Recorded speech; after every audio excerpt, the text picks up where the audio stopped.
and he is called the Reverend Alfredo Cooper. He's actually chaplain to the country's president, and he told me he first became, or told me when he first became involved in the aftermath of the mine's collapse. I am a chaplain in the presidential palace, and so we had to quickly put together an emergency prayer meeting, and it was with all our hearts, because to imagine these 33 men a kilometre under the earth, not knowing they were alive and what they were going through their mind. 17 days we prayed, and then the miracle came when the boring machine glanced off a rock and hit the cavern they were in. And of course we just erupted in the second service. The president asked for a praise meeting, so we had a Thanksgiving service. And then of course we've had a constant prayer.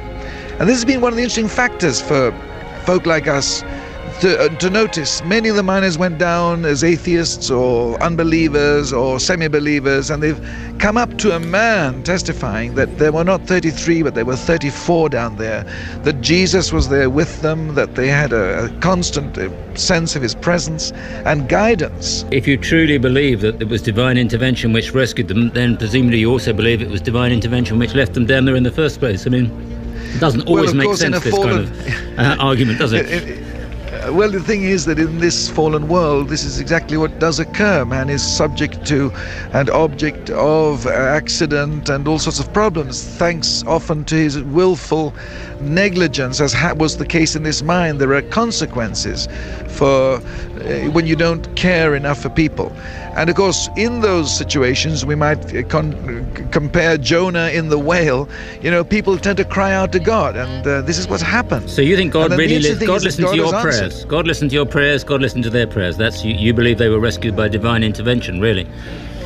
Well, we, of course, see the hand of all these magnificent experts all around, and the goodwill of so many people internationally, the brilliant coverage of the press, and we would suggest that all this works together for good, that certainly as we pray, God has guided in remarkable ways, even the scientists. I was with the NASA people who came the other day, and to my surprise, well, they were to a man, they were all, they were believing scientists in their case, and they all said, you know, this is a miracle. There's no other word for what has happened here.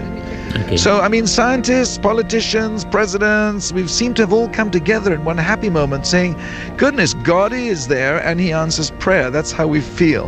And certainly the miners are testifying to the world of this. Not just about that, but certainly this seems to be a central factor. That's the religious perspective from the Reverend Alfredo Cooper.